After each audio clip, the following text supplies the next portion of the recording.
Mesdames, Mesdemoiselles et Messieurs, c'est un plaisir pour moi de vous convier à suivre quotidiennement cette chaîne dénommée L'œil des enseignants. C'est une chaîne qui valorise l'enseignement dans notre pays, la République démocratique du Congo. Quand on parle de l'enseignement, on voit directement l'enseignant ainsi que l'apprenant qui est l'élève et l'étudiant. Alors n'hésitez pas à vous abonner parce que c'est un cadre qui nous permettra à s'exprimer librement tout en dénonçant ce qui se passe dans notre pays sur le plan éducatif. Abonnez-vous massivement, likez, partagez avec vos proches afin que tous nous puissions parler le même langage et tous nous puissions développer notre pays sur le plan éducatif. Que Dieu bénisse. Chers amis de la presse, au nom de tous mes camarades ou mes frères du parti ainsi que les communicateurs du parti, on tient d'abord à vous présenter nos excuses. Indépendamment de notre volonté, je pense que certains de vos collègues sont arrivés à un point. Vous connaissez vous-même l'actualité. C'est cette fameuse loi Tchani. Et puis les questions d'actualité par rapport à la mauvaise gouvernance que nous vivons tous les jours. Et vous avez vous-même vu un autre point venir s'ajouter, c'est-à-dire la sortie du nouveau gouvernement depuis hier soir. Alors, j'ai à mes côtés l'honorable Sodaka Bigadou, ainsi que un des communicateurs avec qui nous allons animer ce point de presse, l'honorable Mike Moukebaï, et l'honorable Daniel Safou va se joindre à nous d'ici là, donc il est à côté, mais un peu occupé par d'autres réunions qui est arrivé, donc il est obligé de régler certains problèmes. Alors sans plus tarder, nous tenons d'abord à vous dire ceci. Au moment où le pays, notre pays, la République démocratique du Congo, est agressé, au moment où nous sommes en train de rechercher la paix, l'unité, l'intégrité territoriale, puisqu'il y a une partie de la République démocratique du Congo qui est occupée, au moment où en Ituri la paix est à rechercher, où il y a cette guerre communautaire qui existe, sans compter à Kwamut, sans compter au Kasaï aussi. C'est ce moment-là qu'a choisi l'Union sacrée, puisqu'ils ne nous voilons pas la face, puisque ceux qui pilotent cette loi, ce sont de l'Union sacrée. C'est ce moment-là où l'Union sacrée a choisi pour mettre en scène une loi séparatiste, une loi raciste, une loi xénophobe qu'on ne peut jamais accepter en République démocratique du Congo. Et à lire entre les lignes, cette loi, nous nous posons la question si l'Union sacrée ne fait pas le jeu du M23. Parce que dans leurs revendications, le M23 n'arrête pas de pousser en disant qu'il y a des communautés qui sont mises sur le banc en République démocratique du Congo. Voilà pourquoi ils prennent des armes. Et cela n'a pas commencé d'aujourd'hui. Je crois que j'ai eu la chance de participer à plusieurs grandes rencontres pour ramener la paix en République démocratique du Congo. Et vous vous souviendrez qu'il y a eu les accords de Lusaka qui a sauvé le Congo. Le plan de la répartition de la République démocratique du Congo était déjà mis en marche.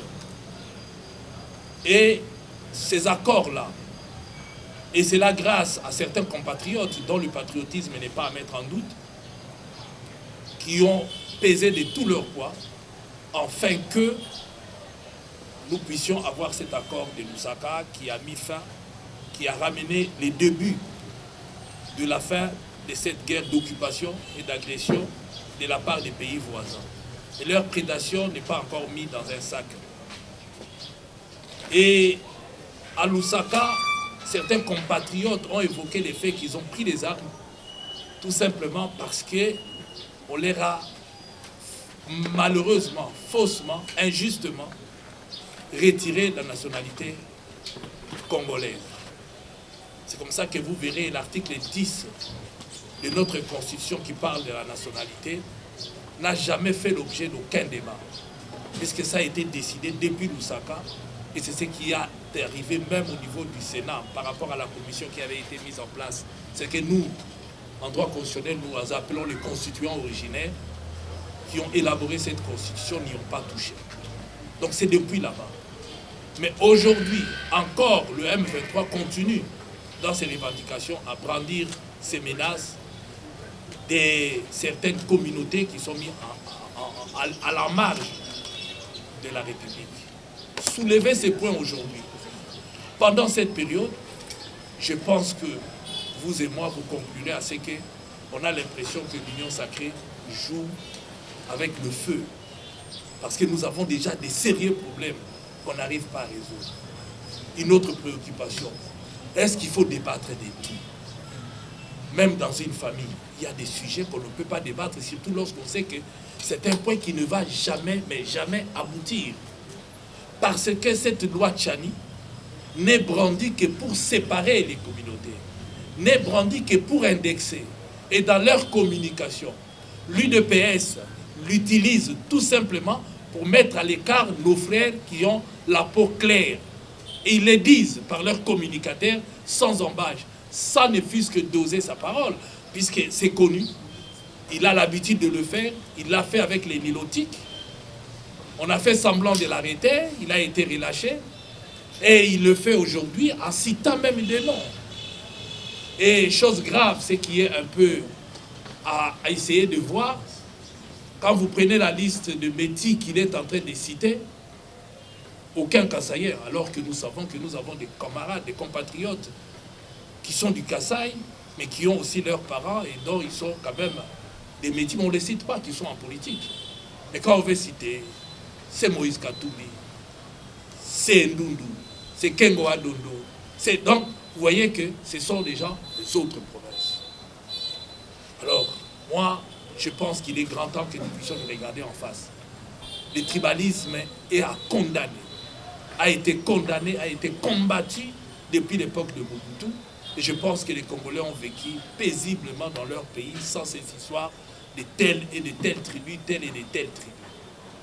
Mais on voit que depuis que l'IDPS est arrivé au pouvoir, il y a une arrogance de la part de mes frères Kassaïens. Terrible. Et nous sommes indexés aujourd'hui, même quand nous passons dans la rue. Surtout ici, dans la ville-province de Kinshasa. Je crois que vous avez suivi le bourgmestre de la commune de Kalama, qui a déclaré que les Balouba sont faits pour diriger tout le monde, vouloir ou pas. C'est-à-dire que l'IDPS nous montre déjà, puisque ce monsieur n'a jamais été interpellé. D'ailleurs, l'occasion pour moi de remercier et de féliciter l'honorable Mike Mukebai, qui a adressé une question orale au ministre de l'Intérieur, le ministre provincial de l'Intérieur. D'ailleurs, Dieu merci, c'est un nouveau que je salue. Je pense qu'il sera brave et je vois déjà avec un bon début. Et il doit venir répondre pour nous expliquer si c'est ça la politique dans cette ville ou en République démocratique du Congo où il n'y a que les Balouba qui doivent nous diriger, qui doivent marcher sur tout le monde. Je suis un Moulouba, je ne vais pas subir les bêtises de mes frères et sœurs. Ceux qui le font, ils doivent savoir que tous les Balouba ne partagent pas ces points de vue.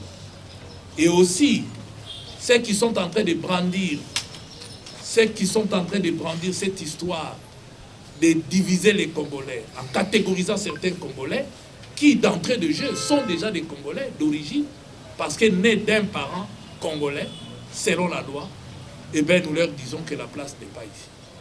Et pourquoi j'ai dit que c'est fait exprès? Ne nous volons pas la face.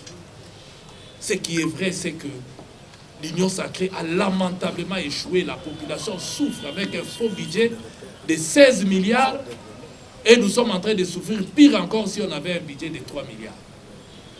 On se demande, le dollar est en train de monter, où va cet argent? C'est vrai, le Congo est capable de mobiliser cette somme. Sauf qu'au jour d'aujourd'hui, vous constaterez vous-même que cet argent rentre dans les poches des individus et donc on ne sait pas d'où part cet argent. Mais lorsqu'on pointe du doigt certains Congolais, franchement, on se demande qui a trahi ces pays. Parce que l'argument avancé, ils ont peur de la trahison. Or, le président Tshisekedi lui-même l'a souligné, même dernièrement dans son interview, pour dire que ceux qui ont mis ces pays à genoux sont des Congolais de père et de mère. C'est-à-dire, quelque part, ce qui se passe aujourd'hui, c'est que l'Union sacrée n'aime pas les Congos ni les Congolais. Parce que nous avons vu dans ces pays, parce que dans l'armée, on dit, vous ne pouvez pas devenir général lorsque vous n'êtes pas de père et de mère. Mais on a vu Mamadou Ndala, héros national, mort pour ces pays, arme à la main. Mais Mamadou Ndala, son père est malien, c'est sa mère qui est congolaise. Et il a décidé de mourir et de défendre son pays. Vous avez vu vous-même les merveilles qu'a fait Mamadou Ndala à l'est de la République démocratique du Congo lorsque le Congo était agressé. Mais nous avons aussi celui qui est visé par cette loi. Et nous ne voilons pas la face. Ça concerne personne d'autre, ils ne sont que des victimes. Comme à l'époque, lorsqu'on a morcelé ces pays en 26 provinces, ce n'était que des victimes des autres provinces parce qu'il fallait écarter Moïse Katumbi. Aujourd'hui, il faut le dire. Mais pourquoi ils ont peur de Moïse Katumbi? Lorsque dans un pays, vous avez un génie, dans d'autres pays, on le valorise. On le protège. Il y a qu'au Congo, on va traquer des docteurs Mukwege parce qu'il fait des merveilles. C'est seulement chez nous. Ou Lumumba, qui accepte de mourir pour son pays, il a été maltraité, tué, assassiné. Est-ce que doit-on continuer comme ça dans une république? Parce qu'aujourd'hui, lorsqu'on en veut à Moïse Katumbi, c'est simplement parce qu'on sait de quoi Katumbi est capable. Katumbi a géré dans ces pays. Parce que si on pense qu'il n'y a que des Congolais, des pères et des mères qui gèrent bien, mais le bilan est là. Mais si nous disons que tout Congolais est capable de se transcender, que ce soit, sauf qu'il faut qu'il aime le pays, qu'il soit Congolais, tel que la loi de la République démocratique du Congo le dit. Mais lorsque Moïse Katumbi était dans les responsabilités, gouverneur de la province, je tiens à vous dire que ce monsieur, j'étais avec lui lorsqu'on arrive à la tête de cette province. Il a trouvé la province, le Grand Katanga dans son ensemble, avec comme moyen, budget, la contribution de 1 200 000 $ par mois. Il l'a ramené à plus de 100 millions. Si c'était un voleur, il n'allait pas le faire. C'est-à-dire que l'argent là, il n'a rien transformé. Ce qu'il a trouvé, il a changé ça. Moïse Katumbi, sans la gratuité qu'on est en train de vanter aujourd'hui, qui a détruit même l'enseignement. Parce que comment vous pouvez enseigner 80 élèves dans une salle ou 100? Impossible. La qualité de l'enseignement a baissé. Nous ne disons pas qu'il ne faut pas faire la gratuité, au contraire, il faut le faire. Mais il faut dépenser les 16 milliards, là, l'augmentation du budget, il fallait le mettre dans l'enseignement primaire et secondaire pour permettre à construire les salles et à mettre nos enfants dans de bonnes conditions pour avoir de bonnes formations. Moïse Katumbi trouve 17% des filles. Et avant son départ, il l'a ramené à 45%. 45% des filles, alors que ce n'était pas la gratuité. Les parents payaient. Moïse Katumbi décide au Katanga, on parle de SMIC aujourd'hui, mais qui a commencé le SMIC pour l'intérêt des Congolais? C'est Katumbi qui décide on ne peut pas payer un travailleur moins de 100 $. Ici chez moi, parce qu'il a fait en sorte que le budget a augmenté, il a fait en sorte que le travailleur au Katanga, les miniers et les autres puissent gagner beaucoup d'argent et on doit bien payer les Congolais. La sous-traitance dont on parle aujourd'hui, si Moïse, si ceux qui ont des parents, mais là où c'est impossible de le faire, d'abord maintenant, je vous lis l'article 219. Aucune révision ne peut intervenir pendant l'état de guerre, l'état d'urgence ou l'état de siège, ni pendant l'intérim à la présidence de la République, ni lorsque l'Assemblée nationale et le Sénat se trouvent empêchés de se réunir librement. L'article 219, puisque nous sommes, il y a une partie du pays qui est en état de siège, donc on ne peut pas. Pourquoi venir avec une telle disposition, commencer à dire que la démocratie, il faut débattre? Est-ce qu'il faut vraiment débattre de tout? À ce moment-là, nous avons plusieurs choses qu'on peut mettre sur la table pour pouvoir aussi débattre. Par pudeur, je ne les cite pas, mais on ne peut pas, dans une nation qui se respecte, brandir de telles choses. Et il y a autre chose aussi qui rend cette loi impossible même à perdre le temps. C'est l'article 220, l'alinéa 2 de l'article 220 de la Constitution. Je vous le lis. L'alinéa 2 est formellement interdite toute révision constitutionnelle ayant pour objet ou pour effet de réduire les droits et libertés des personnes ou de réduire les prérogatives des provinces et des entités territoriales décentralisées. Ça veut dire que aucune modification, parce que même si on veut modifier l'article 13 de la Constitution pour faire passer la loi Tchani, ça sera bloqué d'abord maintenant par rapport à l'état de siège. Deuxième élément, ça sera bloqué parce que l'article 220 vous dit que vous ne pouvez faire aucune modification, puisqu'à ce moment-là, il y a des Congolais qui ne sont pas des pères. Vous prenez l'exemple de Kengo Adondo, qui ne s'en cache pas, qui a été candidat, que l'IDPS cite aujourd'hui comme état quelqu'un qu'il faut jeter dans la poubelle. Candidat président de la République. Mais vous allez lui dire demain qu'il ne peut plus l'être. Vous réduisez ses droits. Donc les Congolais de père ou de mère avaient le droit. Et si vous voulez réduire l'article 220, vous dites vous ne pouvez pas. Est-ce que ceux qui se disent intellectuels, professeurs d'université, peuvent débattre de ça? Vous débattez de quelque chose qui n'aboutira jamais. À ce moment-là, vous cherchez quoi? La zizanie dans le pays. Vous cherchez la guerre dans le pays. Vous cherchez à mettre des gens, à donner au M23 l'argument qui dit que le pouvoir est en train de discriminer. D'abord, c'était les nilotiques. Aujourd'hui, ce sont les métis, puisqu'on les cite et on les pointe par l'IDPS comme état déjà à écarter dans le pouvoir avec l'IDPS. On voit encore 52 ministres. Il ne faut pas regarder simplement 52 ministres. Dans chaque province, nous avons au moins 10 ministres. Et dans les 10 ministres, certaines provinces, pour satisfaire le besoin des hommes politiques, ils ont créé des commissaires. Ils ont créé beaucoup de choses. Donc, l'État a déjà plusieurs ministres dans chaque province. Et on arrive au gouvernement central, on en bombarde 52 cette fois-ci. Que doit-on dire en ce qui concerne ces nouveaux gouvernements? Ce n'est qu'un pétard oublié. Rien de nouveau. On prend les mêmes, on recommence. Ce n'est qu'un changement motivé par l'alimentation. C'est un changement alimentaire. Parce que ceux qui sont rentrés avaient déjà leurs hommes, surtout les chefs. Ils avaient déjà leurs gens au gouvernement. C'est leur politique. Et cette politique a montré ses limites. Au lieu de changer la politique, on change quelques personnalités qui n'apporteront mais rien. Et quand vous regardez ces personnalités qu'on vient de changer, vous comprenez vous-même qu'est-ce qu'ils sont venus chercher au gouvernement. Vous comprenez vous-même la preuve. Rien n'a changé, au contraire, les dollars a encore ce matin augmenté. J'ai suivi en venant les gens discuter dans les arrêts de bus, très énervés avec la sortie de ces gouvernements.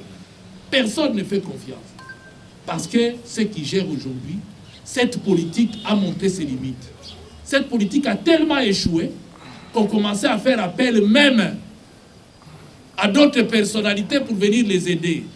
Jusqu'à aller prendre un acteur de cinéma parce qu'on n'a pas de carnet d'adresse. Vandam a des carnets d'adresse, il va nous amener. Non, c'est malheureux. Voilà jusqu'où le pays est arrivé. Et pour mettre fin à la guerre, non, nous allons prendre les militaires de truc Sud-Soudan. Et même, la guerre là-bas a fait des années, incapables de ramener la paix chez eux. Non, ils viendront ramener la paix chez nous. Ce sont des prédateurs, ce sont des bombes à retardement. Nous devons faire confiance à nous-mêmes. Nous devons arrêter de pleurer. Nous devons montrer notre détermination. Faire confiance à notre armée, doter notre armée de moyens pour permettre à ce que notre armée puisse résister et défendre la patrie. La patrie a besoin de cette armée, de ses fils et filles. Là, nous sommes humiliés. Humiliés. L'autorité de l'État ne se respecte plus. On ne le sent plus, même à un petit niveau. Je peux vous donner un exemple. Le président de la République lui-même roule avec son véhicule, la plaque d'immatriculation, on le voit. Tous les membres du cabinet de la présidence, on le voit. Mais vous avez des ministres qui bâchent leur plaque d'immatriculation. Et ils vont même en conseil des ministres avec comme ça, cachés, bâchés, et on leur laisse entrer. Non. Voilà l'autorité de l'État, alors qu'on a donné déjà l'ordre. La police, le général Kassoumou l'a déjà dit à mettre les pluies. Mais il continue. Là c'est saboter qui? Mais moi, à la place du président, j'ai sanctionné. Mais on ne les sanctionne pas. C'est ça ce qui fait mal. La population n'arrive pas à comprendre. On sanctionne les petits peuples. À cette occasion que vous nous offrez par cette conférence de presse au réveil de la conscience collective, nous permettant de mettre en relief l'incompétence, l'incurie, les tâtonnements et l'enfance et la conscience politique au sommet de l'État. Ayant réduit notre pays à un État fantôme, avec toutes les conséquences que nous connaissons sur le plan national et international. Sur le plan national, il y a le social, la crise sociale. Sur le plan international, on n'est plus respecté. Je crois que vous êtes d'accord avec moi. Cette conscience collective signifie qu'il faut nous débarrasser de ces régimes et rendre le sceptre du pouvoir aux souverains primaires pour qu'ils deviennent les serviteurs de l'intérêt général. Ma petite introduction, si vous m'avez bien compris, se dégage à deux volets. Le tribalisme et l'incompétence au sommet de l'État. Donc, je vais revenir par des questions. Si vous voulez nous poser des questions qui seront adressées à mon niveau, j'aimerais que ça articule autour de l'incompétence et le tribalisme. Je pense que l'honorable Francis a tout ramassé sur le tribalisme et les compétences. Mais moi, je vais revenir avec des spécificités devant éclairer nos mamans, nos yayas, bref, les souverains primaires. Retenez les deux mots. L'incompétence et le tribalisme. Pas n'importe quelle incompétence. L'incompétence au sommet de l'État. Il s'agit bel et bien du régime. Nous devons se dire des choses en face, sans peur, sans crainte. À l'ami du RFI, il y a ce qu'on appelle, n'est-ce pas, en sociologie politique, tout en s'inspirant de Karl Marx, l'eschatologie du grand soir, la grande révolution. Et à l'heure actuelle, que les amis de l'IDPS sachent, nous contrôlons Kinshasa, nous contrôlons la RI, nous contrôlons le Congo. Donc nous avons atteint le niveau de la majorité populaire, c'est-à-dire la rue.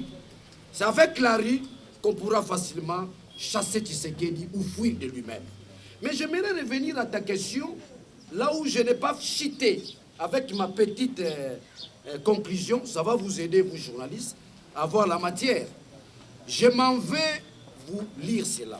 Incompétence au sommet de l'État. Tout a été livré au public par la conférence de presse tenue par Jean-Marc Abound avant son arrestation et son emprisonnement. Ces régimes de jouisseurs, des incompétents, dont le support politique est constitué par le clientélisme, le népotisme, le marchandage, la corruption et surtout le tribalisme. Kaboun a été complété dans ces registres de l'incompétence et de la trahison du pays par Bissele le Bifort, évoquant les accords secrets Kagame et Tshisekedi. Une diplomatie sans résultat ayant mis le pays au plus bas de l'échelle. Au plus bas de l'échelle, diplomatie internationale, notre pays n'est respecté par personne dans le monde. Il suffit pour s'en rendre compte du passage du pape qui nous a donné de belles leçons de la morale, de l'éthique politique et de la bonne gouvernance. De Macron qui a complété le pape en nous rappelant notre devoir en tant que pouvoir face aux enjeux sécuritaires, notamment la défense de l'intégrité, de l'indépendance et de la souveraineté nationale. Donc, en fait, j'ai répondu à votre question, mais je voulais éclaircir les choses. Dans l'ordre symbolique, vous avez tous constaté notre dernière sortie, la marche qu'on a réalisée, Fayoulou, Katumbi, le 11 mars. Hein? Le 11 mars. Mais vous avez la réponse. C'est une démonstration de force que nous avons atteint le niveau de la majorité populaire. J'entends par majorité populaire la rue, qui constitue la force par excellence, dans ce sens-là. Donc, nous avons atteint ce niveau-là. Si les adversaires pensent qu'ils peuvent bouger d'une manière à une autre, nous avons l'instrument, les souverains primaires. On peut les mobiliser, l'opposer, n'est-ce pas, à ces régimes défaillants, agonisants, ce régime ici de Tshisekedi, dans ce sens-là. Un petit mot, où je vais revenir encore après, la loi Tchani, comme a dit l'honorable Francis Kalombo, comme a dit Moukébaï, c'est du tribalisme pur et simple. Lorsque Moukébaï dit Moukwantombolo, c'est son village. Mais ça veut dire quoi? Ça veut dire que le pouvoir de Félix aujourd'hui, c'est un pouvoir assis sur la puissance coutumière. Ce n'est pas un pouvoir démocratique. Lorsque vous tirez la substance dans l'autre tribal, ça veut dire que le fondement du pouvoir est coutumier. Ça ne représente rien par rapport à la République. Nous sommes une République. C'est aussi un message fort à Félix. Nous, ensemble, nous sommes une République. Si lui est encore au niveau, n'est-ce pas, de la pierre taillée, où le pouvoir est fondé par les valeurs coutumières, au moins, nous sommes en pleine évolution. Nous sommes une République. Et car à celui-là, car à ceux-là, qui peuvent porter atteinte à la République. Je dis bien qui peuvent porter atteinte à la République. À celui qui a posé la question, si a dit, mettons que cette loi-là passée. J'ai répondu à cette question dans ma sortie médiatique. La loi passe à 8h, à 10h, on met fin à ces régimes agonisants, finissant. Un régime incompétent, tribalo-ethnique. Ça, je vous dis, vous allez vous poser, qu'est-ce que vous allez faire? Vous avez les armes, non. La stratégie, par définition, on ne la dévoile pas.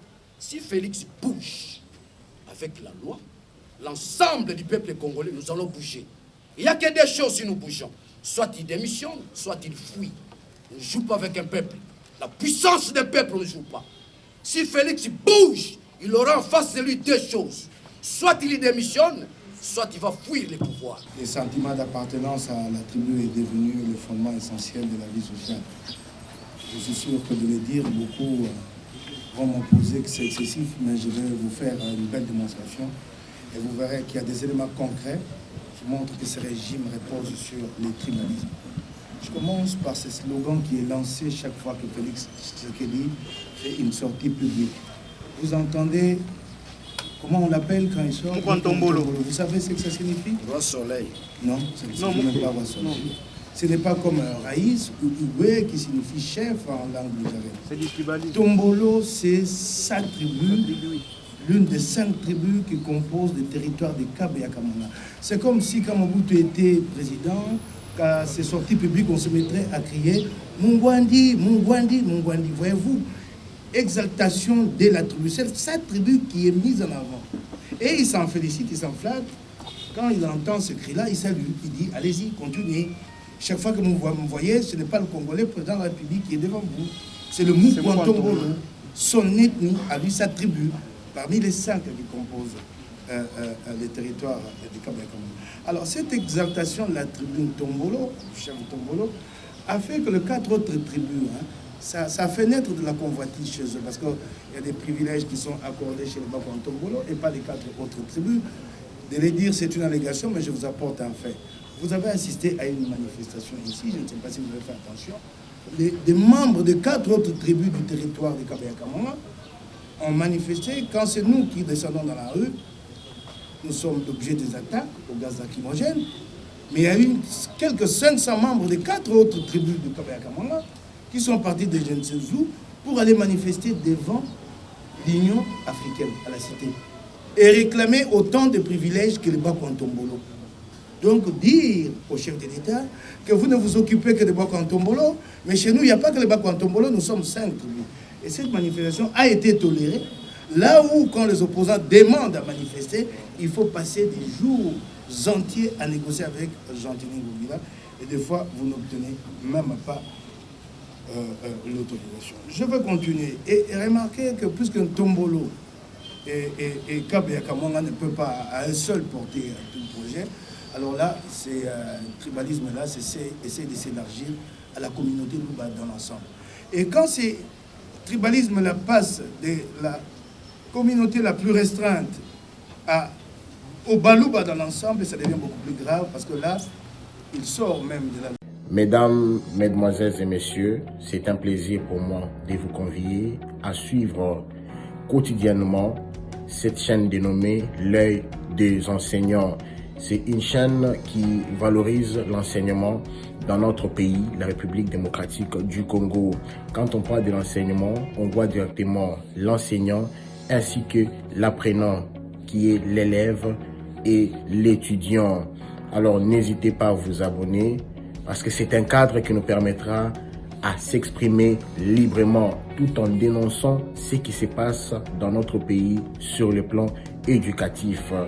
Abonnez-vous massivement, likez, partagez avec vos proches afin que tous nous puissions parler le même langage et tous nous puissions développer notre pays sur le plan éducatif.